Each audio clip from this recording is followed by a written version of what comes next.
occasionally people still come up and be like, Dallas, how do I become a photographer? Or Dallas, how do I get into this? Should I go to photo school? And I'm like, no.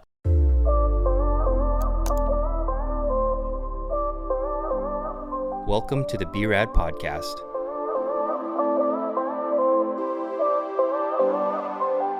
Aloha guys, and welcome back to the B-Rad podcast. I'm your host, Brad Watanabe, and today we talk to an amazing photographer, fashion designer, cosplayer, Dallas Nagata White. We get into some of her creative inspirations, how she got started growing up on Maui, and what she's doing next. If that stuff sounds interesting to you, I think you're gonna love this episode. So let's go chat with Dallas. Dallas, it's been a minute since we've talked, since we've gotten to actually hear what's going on. Yeah, I've pretty much been a hermit for maybe the last 3 years, and I'm only finally starting to get out of that.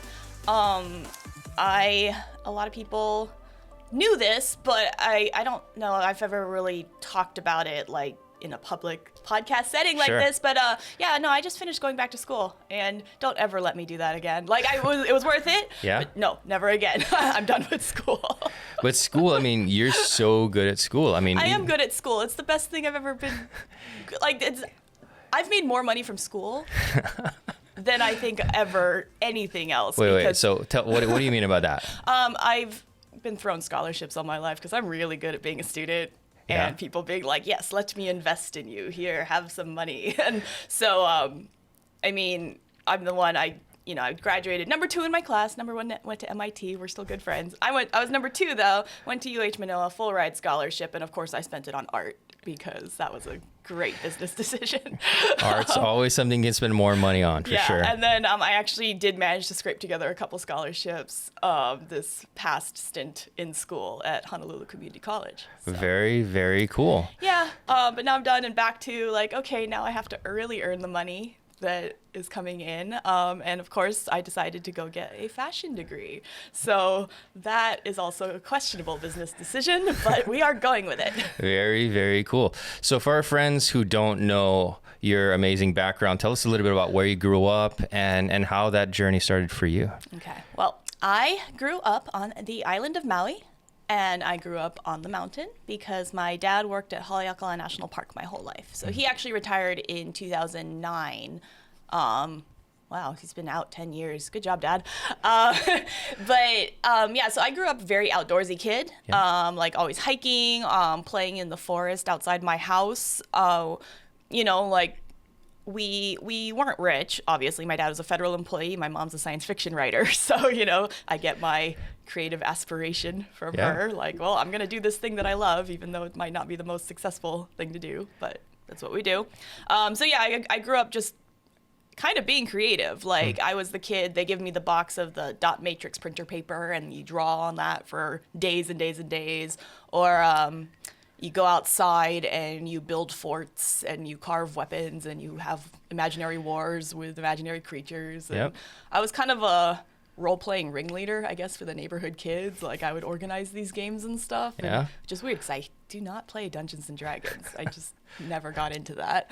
So I had a pretty creative yet outdoorsy upbringing, which all kind of came crashing down when the internet became a thing. And so about circa 1997, I was 10 years old, I think, proud citizen of the internet since then. Living most of my social life on there. And that led to the general nerdiness. Like, I've been playing video games pretty much since I was able to play video games. So like the old Apples and the big floppy disks, like, there's me, like not knowing what I'm doing in King's Quest, but I was doing it. And just became such a computer person. But that kind of opens up a whole other world of creativity. So, not the hands-on outside, but like growing up in that digital age definitely informed who I am today. For sure. Because, I first started using Photoshop in 1999 to color anime fan art drawings. And my parents got me a very early Graphire Wacom tablet so that I could color on the computer.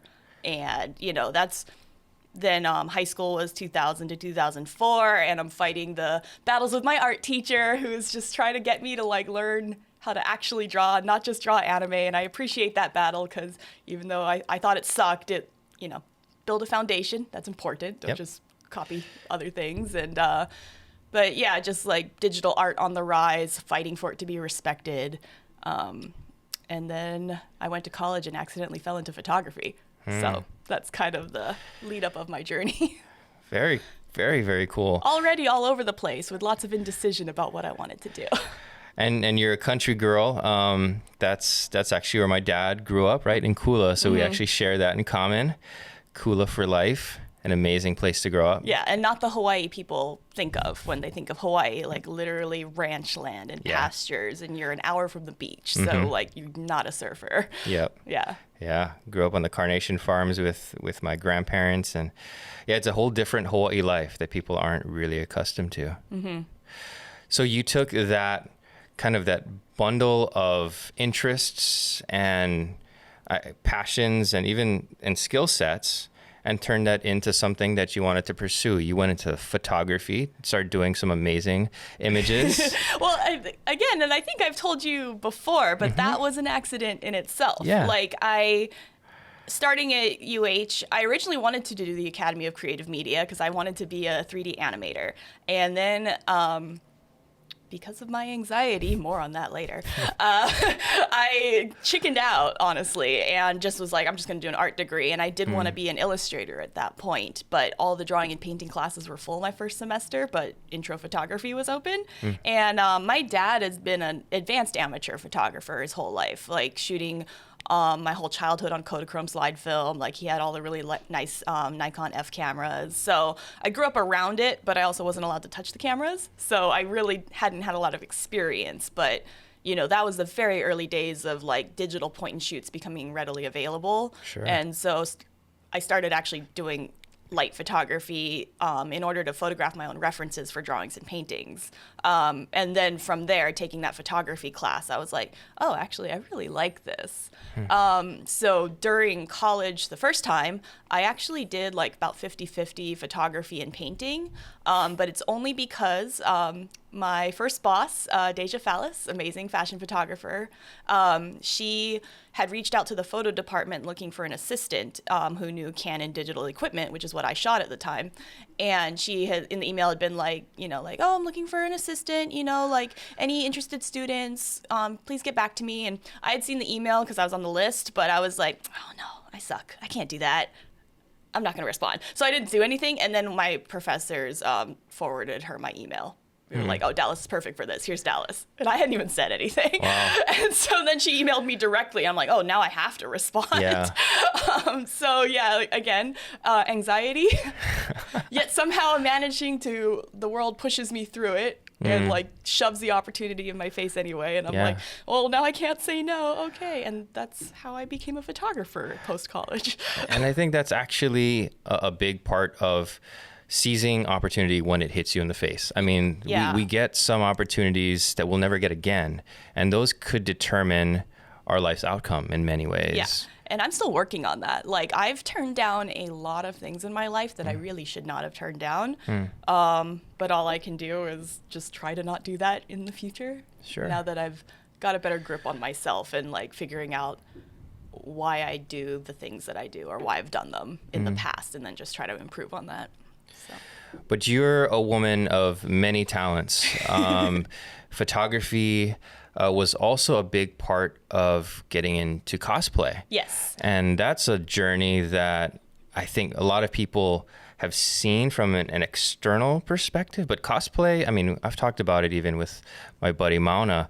It's a way to kind of become a superhero or a caricature or an anime, you know, creature of some sort that you can't be in real life. Yeah. And that's a fascinating part of what cosplay is from an exterior, like an onlooker's perspective. And you got to capture that and become some of those creations yourself. What was that for like for you? Well, okay, for me, there's actually, it's a twofold thing for how I got into cosplay. So I had actually cosplayed before I even had really realized cosplay was a term, like early in high school.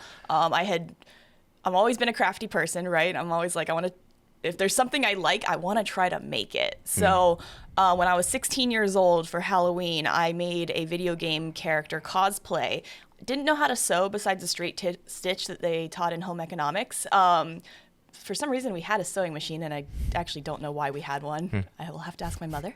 But I managed to make this like half skirt that had actually a gradient dye, and I had bought dye, and I was in a bucket in the bathtub, like dip dyeing to make a gradient on fabric to make this skirt. I had no idea what I was doing, but I did it. And so, I remembered that it's fun to like craft and make things. Sure. So then this is started around, I want to say circa 2014, 2015. Actually, okay, back it up. Sorry. Brief note, 2014 is, I had been doing photography professionally for about 4 years, and I got really burnt out. It was a combination of anxiety, career frustration, also the feeling like I had been trying to be in fashion, but I'm a nerd. Like, I'm not a cool kid. I'm not cool and fashionable. Because you have this image of like what fashion is supposed to be, and it's the magazines, it's TV, now it's influencers, and it's like, you see that and you're like, that's not me. Like, what am I doing? So I just didn't really feel like I belonged in the fashion industry because I just couldn't find my place where I felt like, yes, these are my people, even though I liked it. Like, I love the imagery, but I didn't like all the other stuff as much that goes with it. So in 2014, I had gone on a trip to Europe for almost a month, actually. It was a good opportunity where I had been flown out by friends who hired me to basically be their vacation photographer. Yeah, I remember that. So it was amazing. But there was a moment later when we had gone down to Italy to visit some friends who were stationed there. And we were at Capri, sailing around on the island, drinking wine, having like the greatest day of my life at that point, besides my wedding. I love you, honey. And I just kind of realized I wasn't happy at home. Because it was that midpoint of a trip where you're like, you have enough distance but before you go home, but you're also halfway done. And you kind of get that feeling of like, oh, I don't want this to end. And that's when I realized I just wasn't happy with like how my life was going career-wise. Because a lot of my identity is my work, right? That's the problem with being an artist. It's not just like work and play. It's like, this is my life. So I came home, basically had a drastic like meltdown, honestly, of just like how unhappy I was. And that's when I went on medication for anxiety and depression, which I wish I had gone on it earlier in my life. My life would be vastly different at this point. But I had seen therapists and psychologists who were very like anti-medication. But honestly, it's a chemical thing in my brain that I kind of needed that push to understand what it feels like to feel more balanced, more normal. So that was like a big trigger of change in my life. And so then I started to kind of like pull back from photography a little bit because it was a source of unhappiness. I always describe it like it was almost a bad breakup, like where like we still loved each other, but it was hurtful and it was just not a good time. So I then kind of started pulling back, started shooting less, and at the same time embracing what I loved, which is my nerdiness, the video games, the movies, the anime, like everything. And with that, I started hanging out with a lot of friends who were doing cosplay. And so I know that was a really long story to like come back to that, but it was really important time for me that really changed basically everything. Sure. So cosplay, I mean, it's huge now. Like even just since 2014, like the industry has changed so much. It is so mainstream. People have it as their careers. It's pretty crazy. But at the time, a lot of cosplay photography, I mean, I'm lucky enough that we have such a cool community of photographers here, like that there were a few people like doing really cool shoots, but overall the majority of cosplay photography is like convention hallway shots, right? So it was kind of like me taking it and being like, I don't want to shoot at the convention center, but let's try to make these cosplay shoots look more like fashion. And so like actually taking them on locations to do these like kind of epic shoots and put my flavor of style on it. And so that's what started. And then again, me being a crafty person, I'm just like, looks fun. I think I want to do it too. And I actually didn't make my first major cosplay. My friends made it for me, and it was Halo Spartan armor. That was amazing. Yeah. Yeah, we gotta send out a photo of that because that was ridiculous. Yeah. So, I mean, I helped paint it, but they made it. Yeah. But we did this epic shoot, or my husband Ed, he took the picture of me at Magic Island. I think it was during Hawaii Geek Meet. Yep. So, like, everyone's there. And, yeah, it's a photo of me standing in my armor out on the rocks, like, holding my helmet and diamond heads in the background. And that picture actually was, like, the promo image for the Imgur app on the Apple's, like, iOS mobile store for, like, a good couple years. Wow. Like, it was, because it had been, like, one of the top pictures, like, with upvotes and stuff. And I have a very nice following of people who follow my work, but I've never been huge. I've never been an influencer. I've never had more than 8K followers on any platform. So, you know, I'm not saying like, oh, I'm internet famous, but it was cool to have that viral moment. And it wasn't for my photography. It was for like just the combination of everything. Like, because, you know, I edit the photos. I help Ed Creative figure direct out them. like what Yeah. I kind of want to do. But it was a big collaboration of me and all my friends doing something really nerdy and stupid that a lot of people got to see and enjoy. Yeah. So, yeah, that's how I started in cosplay for the next few years. And I love that it's a culmination of all of these different facets of Dallas that might be hidden to the general public, but allows you to kind of become, I think, the most creative you can possibly be. You bring in your fashion interest, you bring in your kind of nerdy comic book, you know, fantasy life, along with your photography and your creative direction. And when that stuff hits, it means something to people. Yeah. And I feel like that's what even today some of imagery is lacking. It's more about kind of fantastic landscapes that are hard to get to, or you know, these epic moments that normal humans can approach just on foot or in the air, but you actually created a whole environment from nothing. Yeah. Which is exponentially harder to do. It takes a lot of preparation, a lot of planning, and a lot of foresight. It takes some really good armor builders. I mean, that armor is made out of paper coated in resin and fiberglass. See, that's like, just ridiculous to me. Cosplayers are such an inspiration. Yeah. Like, I'm not even, I mean, of course, now I have the sewing background now that I have the degree, but like, just like what people have been able to do out of their own homes. Like, I mean, the 3D printing thing is like a whole new world. I mean, it's not that new, but now it's becoming more accessible, and like seeing what people are making, like just in their own homes, it rivals Hollywood Sure. prop makers is crazy. And so I really enjoy that aspect of cosplay, that it is at its base for fun. It's play, like it's in the name, but people can be so professional and so just high skilled in all different facets. I mean, you can have an electrician putting together your lights for your costume. You have the sculptors, you have blacksmiths. I mean, people are forging stuff for costumes.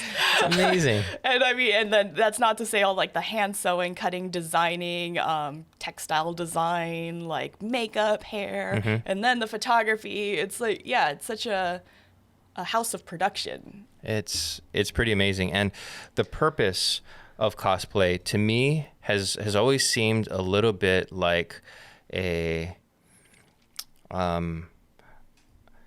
it sounds negative, it's not meant to be, but it's for a show. It's performance. It's performance art for a particular event or something like that, versus like it being in a theatrical film or something like that. And I always wonder, like, are there ways that cosplayers might start journeying into the filmmaking world? Some of them do. Yeah? Some of them do fan films that are very impressive. I mean, the thing about cosplay, and this is a very complicated issue, is that, you know, half the people are like, it's for fun, it's for play, you can do whatever you want, and as long as you're having a good time, like, that's what counts. But then there's the side that it is their jobs. Yeah. And yes, these people tend to be the ones that physically look like the characters that they are playing the most. And unfortunately, like for a lot of us, like especially as mixed breed people, like we don't really look like any of these characters because a lot of these characters are like white characters. But so there, I see the people that are they look like the characters when they do the makeup. I mean, it's not just like automatic easy for them. They're obviously doing the hard work, but I see them becoming so successful because people will say like, oh, this property it's now being developed into a show or a movie, but this cosplayer already looks like them. They should just be cast, because they already look like that character. And it's those people that just take it to that next level, and they'll make a fan film. They do these intense photo shoots, and they gather other people that look just like the characters, and it really does look like the story come to life.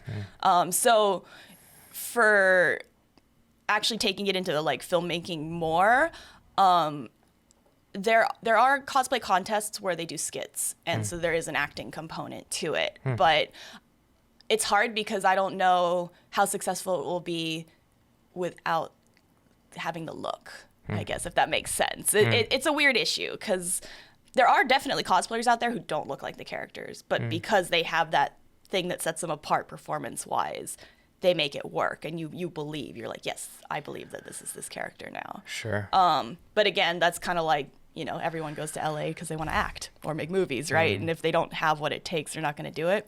So it's always a matter of like, are you on the side where it's for fun, or are you on the side where you want to like be professional and like put all this money and time and effort into making a very successful thing? You hope that it's going to be successful. Sure. And that sounds exactly like every other creative dilemma out there. Yeah. It's something that most people start for leisure, whether it's taking pictures or making home movies, and it becomes making wedding videos and then event photography or whatever. But transforming something that was just a leisure for play activity into something that can be monetized, something that, you're spending hours and weeks on these projects, but how do you turn that into something that's profitable, something that's sustainable if you want to turn that into a career? Yeah. And that transition for me has been interesting. Then that transition for you has been interesting as well. Well, I definitely haven't made cosplay into a career, but I have a lot of friends who do it, and it's props to them. And I think, again, especially with new media stuff, like, digital photography and video, like I know the video world changed when DSLRs could start to shoot video because suddenly everyone had professional looking filmmaking capability. But I think one of the problems is also when you're the first to do something, or you're the one that cracks the code, how do I make this a business? And then you have like maybe like 5 to 10 people after you who can do similar enough but different enough that they can also be successful. And then after that, everyone's trying to copy everyone and it becomes oversaturated and no one cares anymore. And so with cosplay, of course, the greatest cosplayers, or greatest sense, I mean, like, it is their job, they're making the money. It's the sexy cosplayers because sex sells, right? So they're the ones that either like, because it was Jessica Nigri, I think, that really made it go mainstream. She's got millions of followers because she went to a Comic-Con, I think, and she dressed up as sexy Pikachu. And it went viral. Wow. Like, she's in a cute little bikini, but she's like, I'm Pikachu with like the ears and the tail. And everyone went nuts for it. And, to this day, this is what she does. Like, that is her full-time job.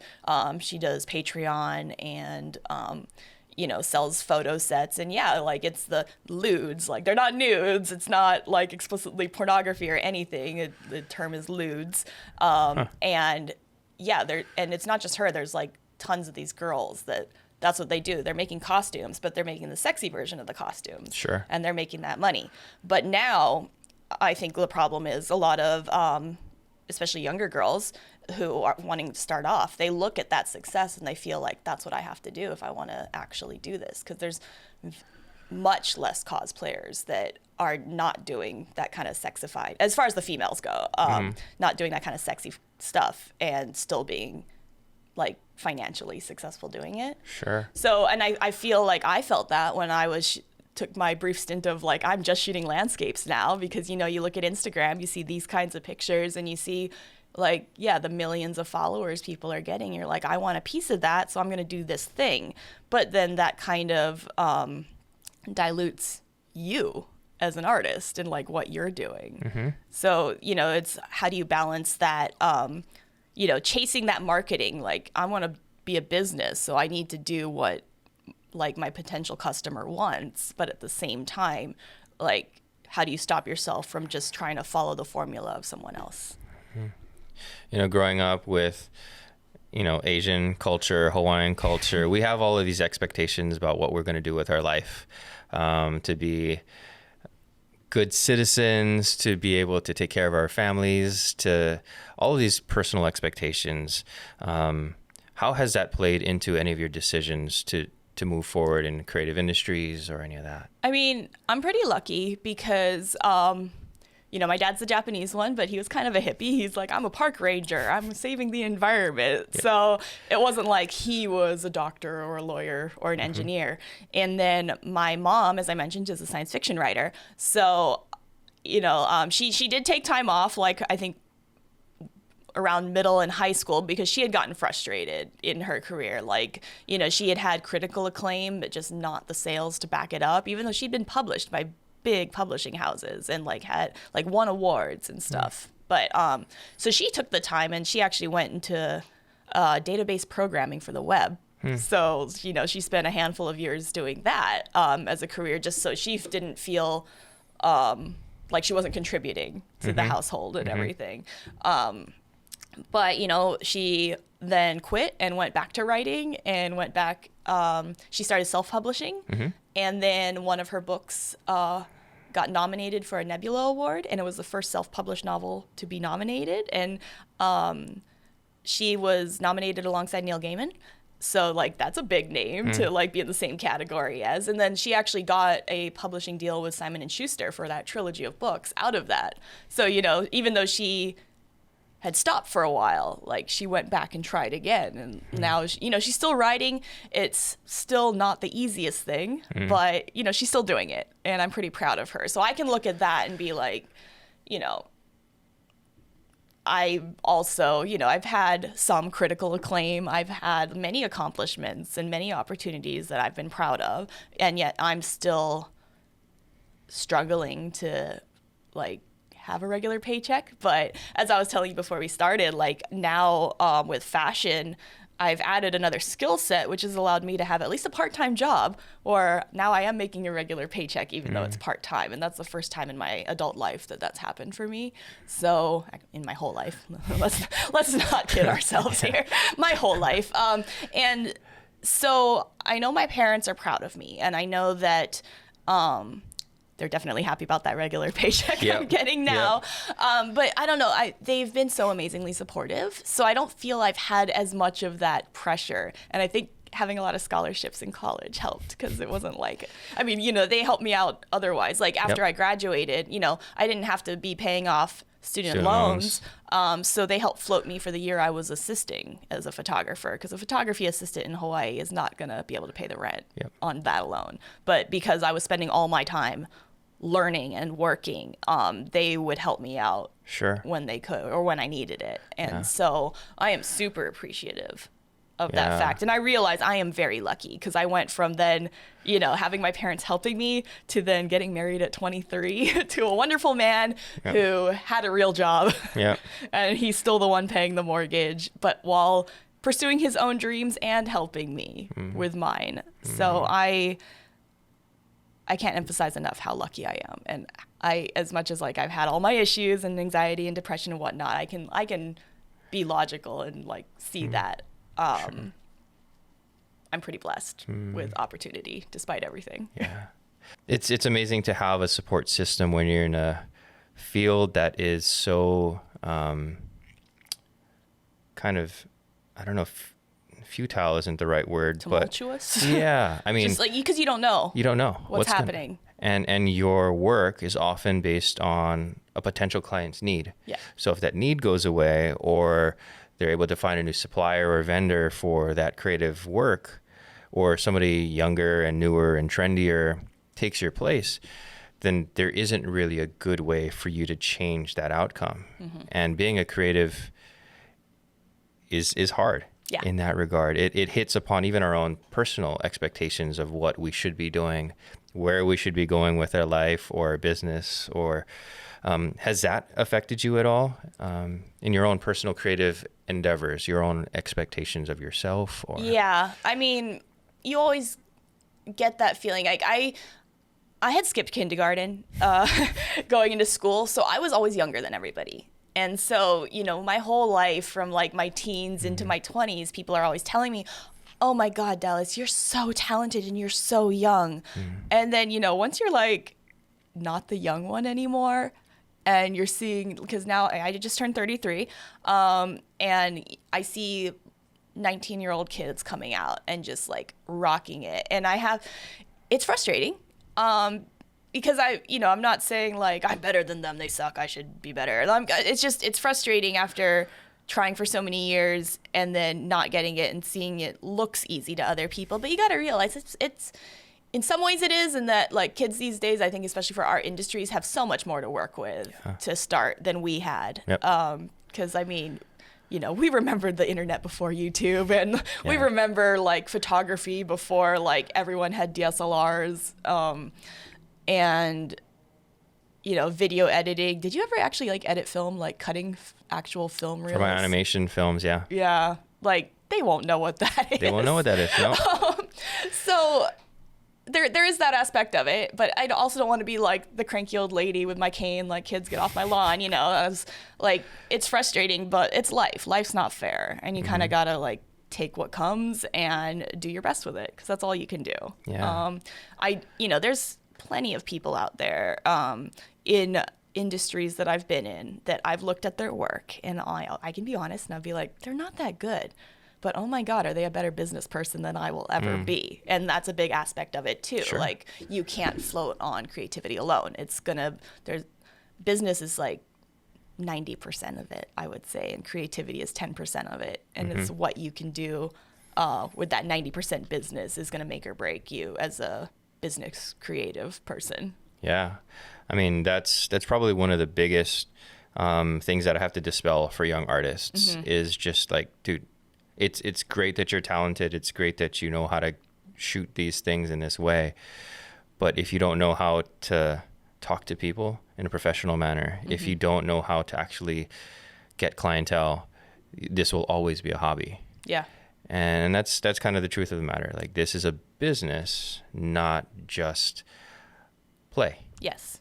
And I mean, that took me years to figure out, because, you know, I would be there. I would be like, people say my pictures are so good, why won't anyone pay for them? And it's honestly, I mean, 1, rough industry, 2, very oversaturated, 3, I suck at business.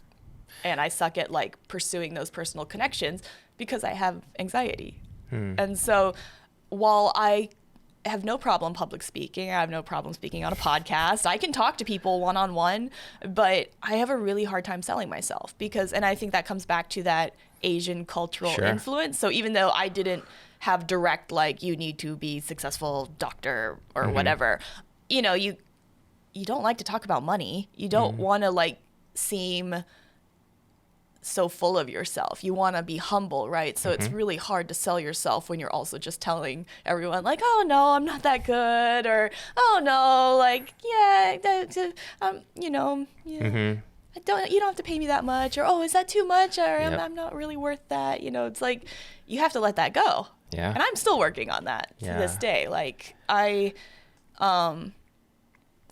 I can sell other people. Like, you give me someone else. Like, I'll tell everyone how cool B-Rad Studios is. It's like, you got to work with Brad. By the way, I sold you to my boss. And he said he's interested in being on the podcast. But like, it's hard for me to do that for myself. And that's why I've always asked, like, who wants to be my manager? And like, I'll give you 15%. Any takers? Because I'm still looking.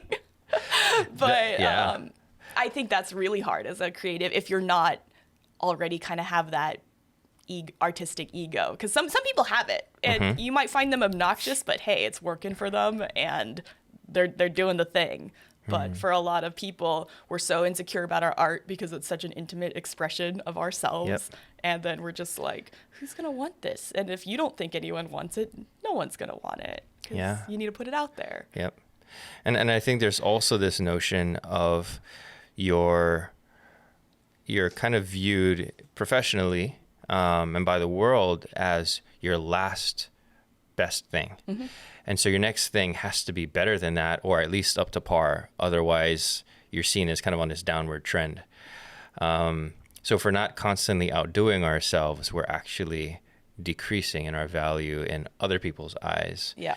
And so that constant need to one-up ourselves gets so tiring. Yeah. Like, I mean, I peaked in 2012. What have I been doing since then? Because that was the Lava Kiss photo.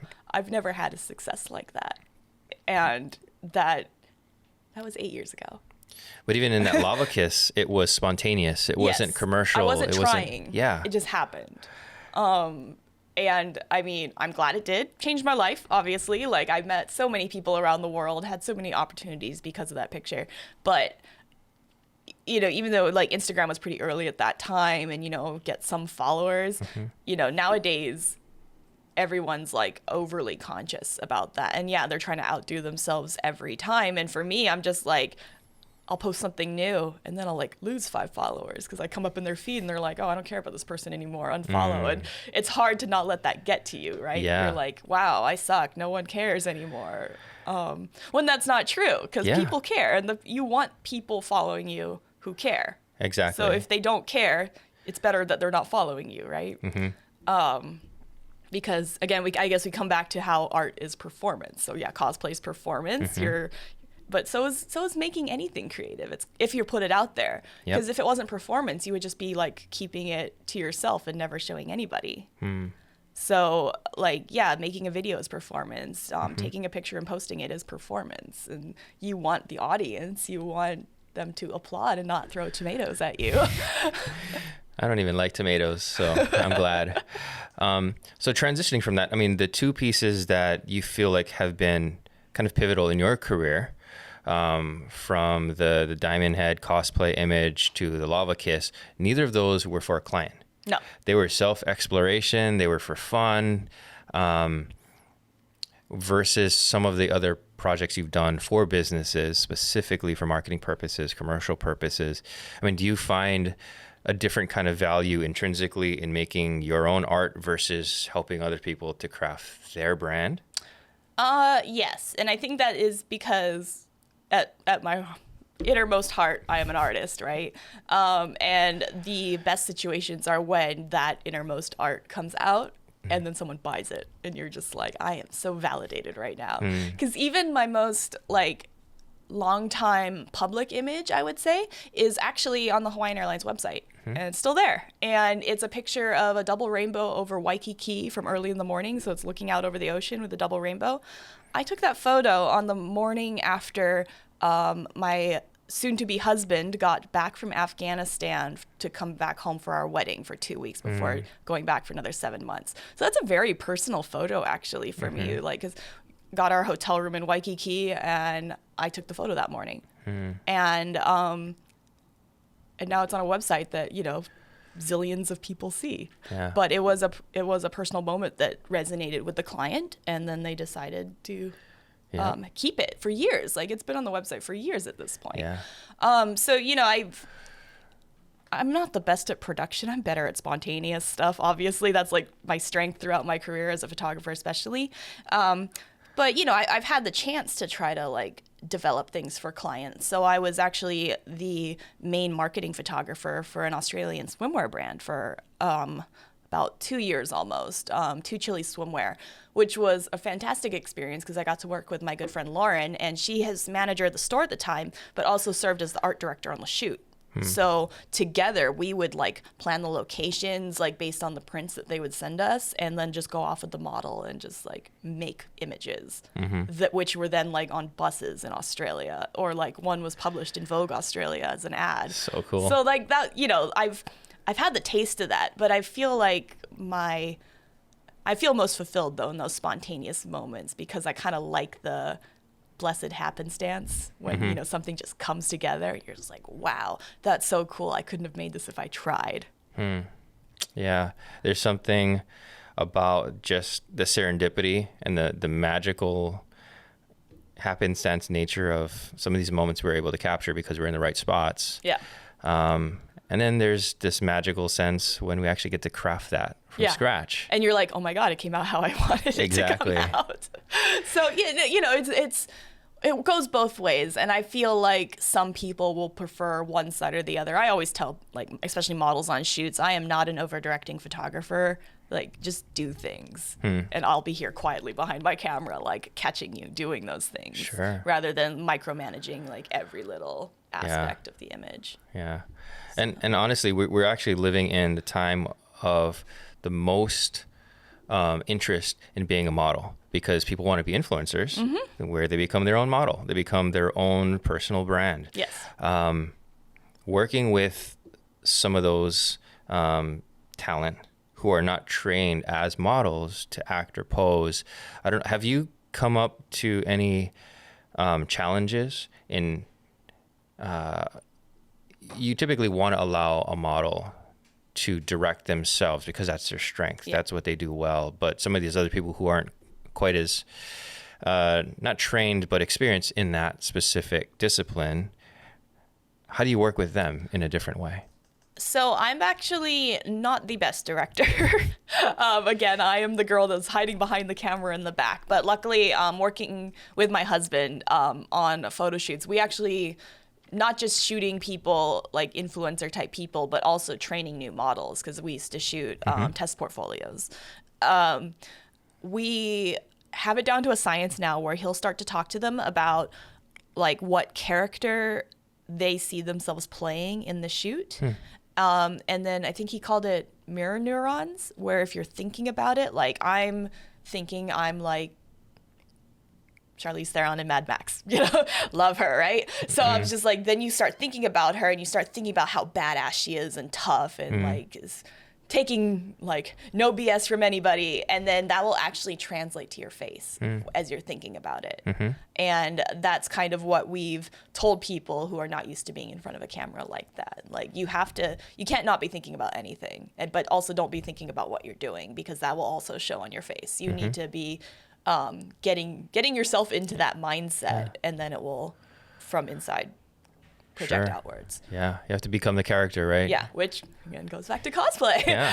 So I think we're such like a selfie culture now, and I mean, the whole like homogenization of imagery thanks to social media is probably a whole other podcast that I could do with you, but I look at people and they all start taking the same pictures, and you're like, no, but then I don't know you from like anybody else. So even though you think that this is what people want, you need to like push beyond that, be something new and different, and that's what's going to set you apart. Like we don't need another clone of someone trying to be someone else. Yep. I mean, that's all the tour books, all the guides tell you to go to this particular spot to get this particular picture. And Instagram is becoming that photo guide for you to go and do exactly that. It's so weird.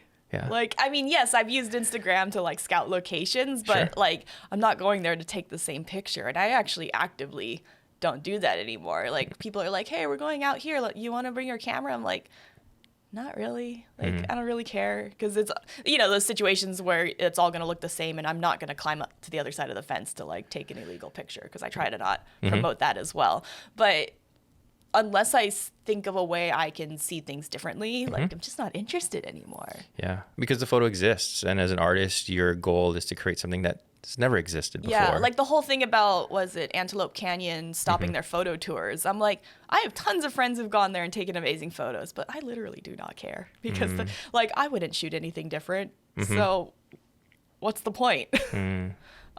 Which it might just me being salty, but I'm a little saltier in my older age now about all this stuff, trying not to be. But that's why when I meet people who are just starting, like I have a friend that I actually just went over to his house and taught him to use his brand new camera, because he's a dancer and wants to get into doing videos of dance. Very cool. But you know, he had to learn the basics, and just seeing how excited he was about it, it's really inspiring to someone like salty like me. It's just like, these kids and their same old pictures. But no, like teaching him just the basics, like aperture, shutter speed, ISO, and like like it clicking, and Yeah. he's like, I get it, and I'm just like, oh yeah, this is like that feeling of like being excited about this kind of stuff again.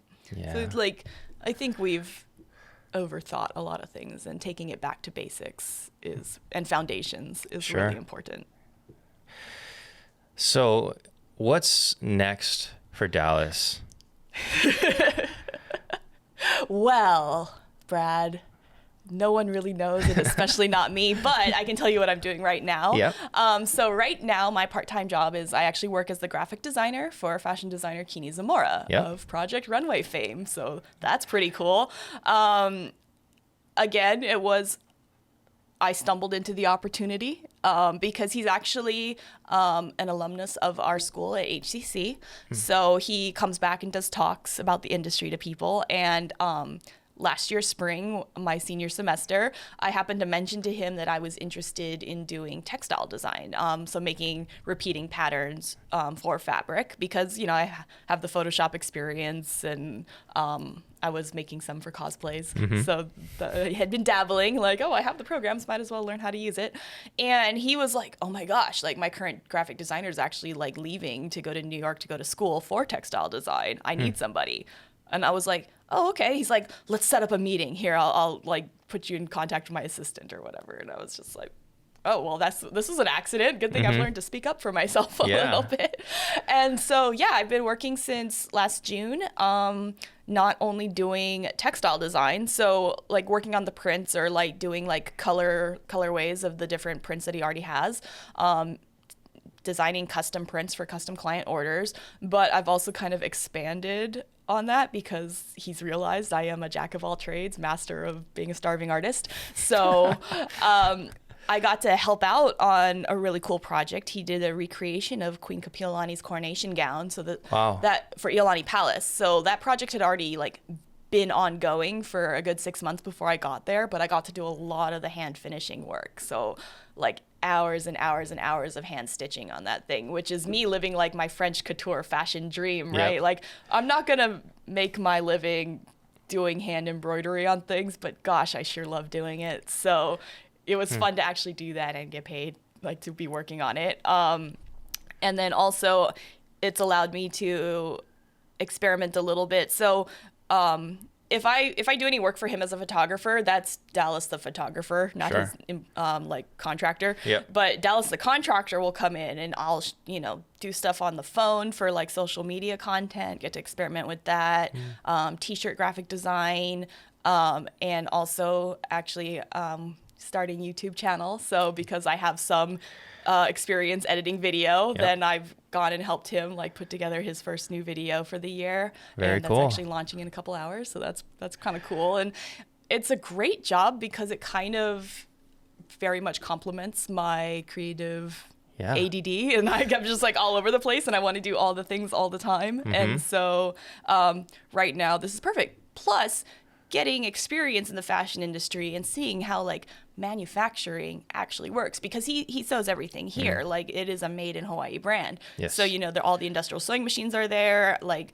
some of the sewers are my classmates who I've known for the last few years. So getting to see the business side of it too, which I think again is the most important thing because anyone can be like, I'm going to be a designer and like do sketches, but actually understanding what it takes to like order fabric, have your designs, understand your clientele and what they need and what changes you need to make to better market to them.